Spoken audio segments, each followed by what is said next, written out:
One TV theme song from the 1980s was so epic that kids would literally sprint home from school to catch the opening credits.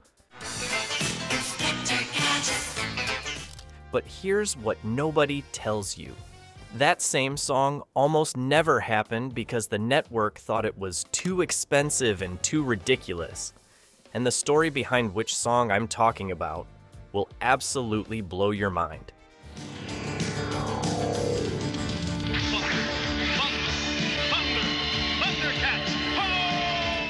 Today, I'm counting down the 10 TV theme songs that turned an entire generation into couch surfing experts.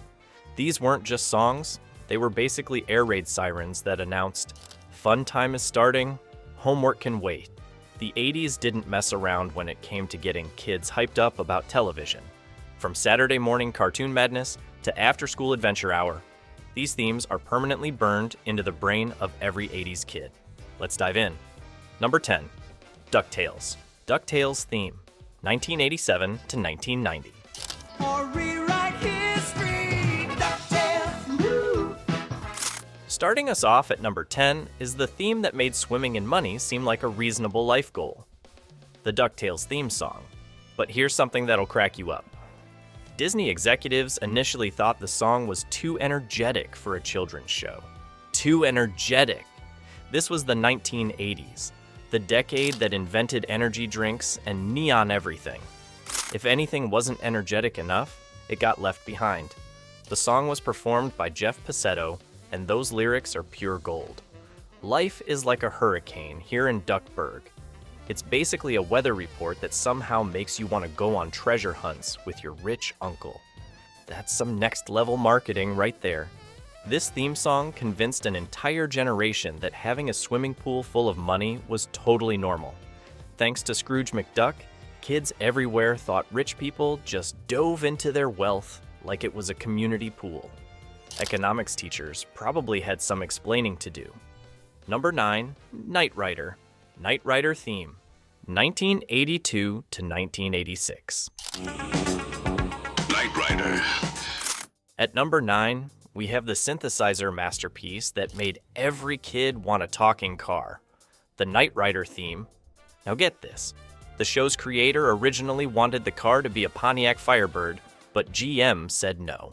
So they went with a Trans Am and accidentally created the coolest car in television history.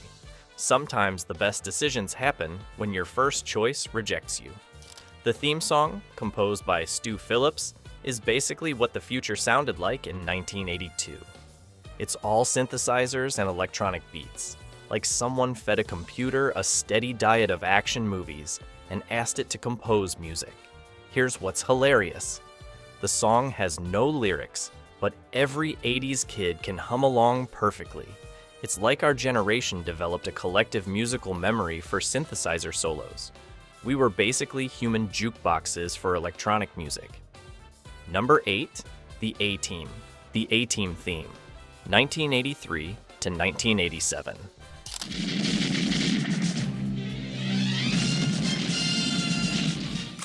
Coming in at number 8 is the theme that made building tanks out of random junk seem totally reasonable.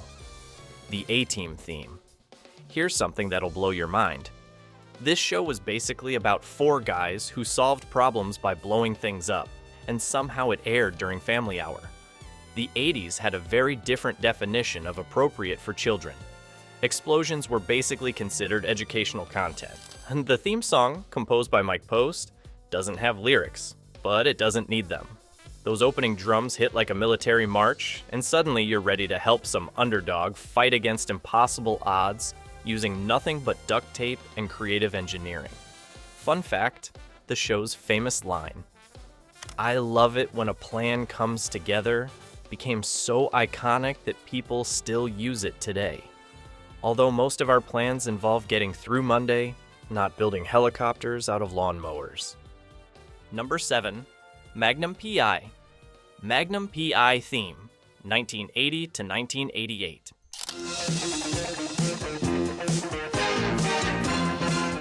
At number 7, we have the theme that made Hawaii look like the coolest place on Earth, and mustaches seem like a good life choice. the Magnum P.I. theme. But wait until you hear this. Tom Selleck almost didn't get the role because he was too hairy. Too hairy! In the 1980s, this was the decade that celebrated chest hair like it was a fashion accessory. Fortunately, someone realized that Selleck's mustache was basically a national treasure. The theme song, also by Mike Post, is pure 80s sophistication. It's got that smooth jazz vibe that makes you want to drive a Ferrari and solve crimes in paradise. It's basically the musical equivalent of a vacation brochure. This theme song convinced kids that being a private investigator meant living in a mansion, driving sports cars, and hanging out on beaches. Real PIs probably spent a lot of time explaining that their job was mostly paperwork and sitting in cars eating gas station sandwiches. Number 6, Inspector Gadget. Inspector Gadget theme, 1983 to 1986. At number 6, we have the theme that made being completely incompetent seem like a superpower. The Inspector Gadget theme. Here's the hilarious part. Inspector Gadget was supposed to be a competent detective, but the animators realized it was funnier if he was completely clueless. So they created a character who succeeds despite being terrible at his job. It's like they predicted the modern workplace. The theme song is performed by Shuki Levy, and it's basically a superhero anthem for someone who definitely shouldn't be trusted with gadgets. Inspector Gadget, he's our hero. Except he's really not. His niece Penny does all the actual detective work while he bumbles around pressing random buttons. The song convinced kids that having a bunch of cool gadgets would make them awesome, which is probably why every 80s kid grew up to be obsessed with the latest technology. We're still waiting for our helicopter hat, though. But here's something most people don't know. There's a secret about the number 1 song on our list that involves a recording session gone wrong, and it changed television history forever. Number 5, Transformers. Transformers theme, 1984 to 1987.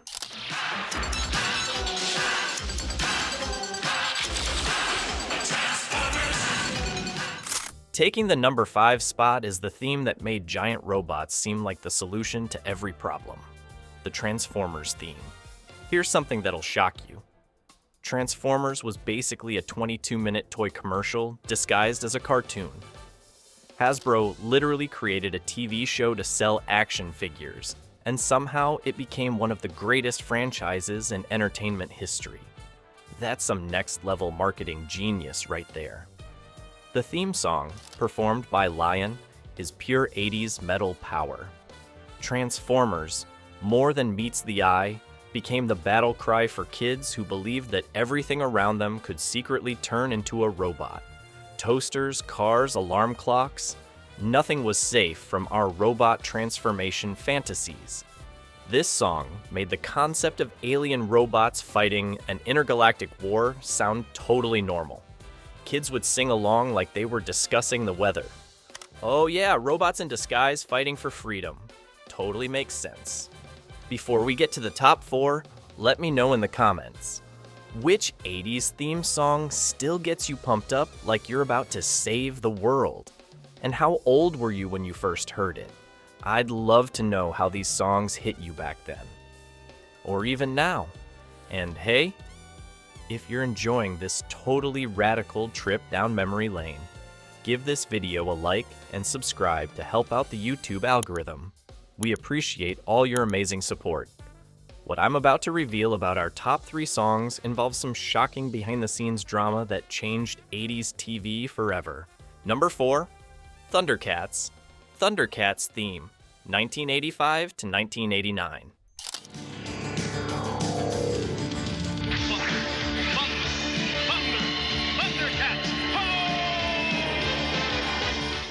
At number 4, we have the theme that made cat people seem like the ultimate warriors, the Thundercats theme.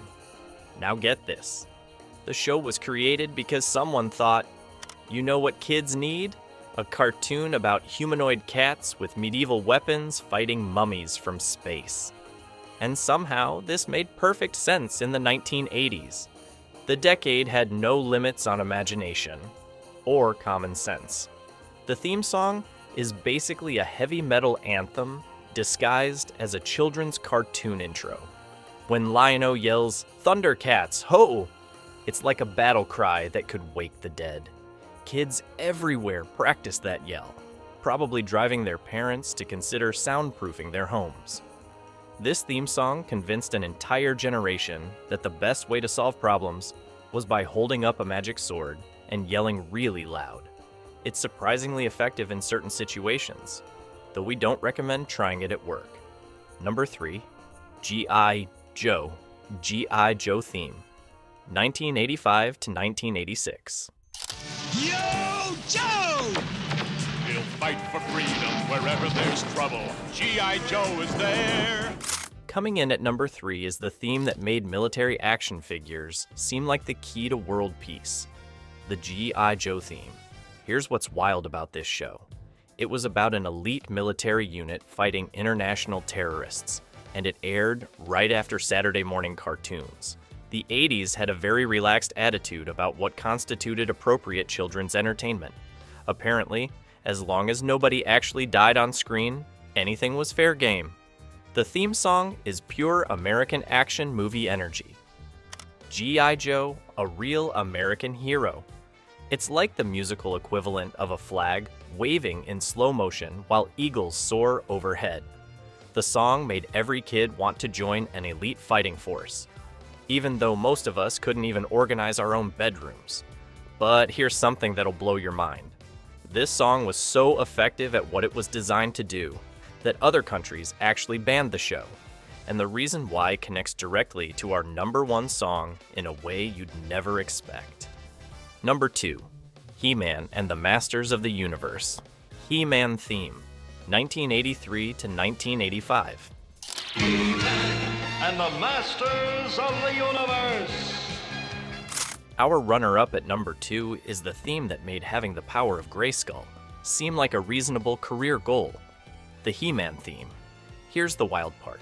He-Man was originally created to sell action figures, but the cartoon became so popular that it spawned movies, comics, and a cultural phenomenon that's still going strong today. It's like they accidentally created a mythology while trying to move plastic toys. The theme song is basically a superhero origin story set to music. By the power of Grayskull, I have the power, became the transformation phrase that every 80s kid knew by heart. We all practiced it in front of mirrors, hoping that maybe, just maybe, we'd turn into muscular warriors with questionable fashion choices. He-Man taught kids that the most important thing in life was having really good hair, and the ability to lift heavy objects. It's surprisingly practical advice when you think about it. Number 1, The Dukes of Hazzard, Good Ol' Boys, 1979 to 1985. Just a good old boy. And finally, taking the number 1 spot is the theme that I promised would shock you. Good Ol' Boys by Waylon Jennings. And here's the story that almost never happened. This show was nearly canceled after 1 episode because executives thought it was too ridiculous. Here's the story that'll kill you. This show was basically about 2 guys who spent every episode running from the law while driving a car that could apparently fly. And somehow, this was considered family entertainment. The 80s were a magical time when physics was more of a suggestion than a rule. But here's what makes this the ultimate 80s theme song. Waylon Jennings didn't just sing it, he was also the narrator, which meant he was basically telling the story of 2 guys who probably should have had their licenses revoked years ago. Just some good old boys, never meaning no harm, except for all the property damage and traffic violations. The genius part? This theme song made rebellion seem wholesome. The Duke boys were technically criminals, but they were the good guys because they had southern charm and a really cool car. It's like they figured out how to make breaking the law seem patriotic. This song convinced kids that the best way to solve problems was by jumping your car over obstacles, while someone with a great voice explained why you were actually the hero. It's surprisingly effective storytelling, even if it's terrible driving advice. These 10 theme songs didn't just introduce TV shows, they became the soundtrack to the most gloriously over-the-top decade in television history. They taught us that robots could be friends, cars could talk, and any problem could be solved with the right combination of courage, friendship, and really good hair. From the treasure-hunting adventures of DuckTales to the car-jumping chaos of the Dukes of Hazzard, these themes captured the 80s spirit. Bigger was better, louder was awesome, and there was no such thing as too much synthesizer. The 1980s proved that the best way to get kids excited about anything was to give it an epic theme song, and maybe throw in some explosions. It was a simpler time when heroes always won, bad guys always lost, and everyone learned an important lesson by the end of the episode. Thanks for taking this totally awesome journey back to the decade that invented awesome. And I'll see you in the next one.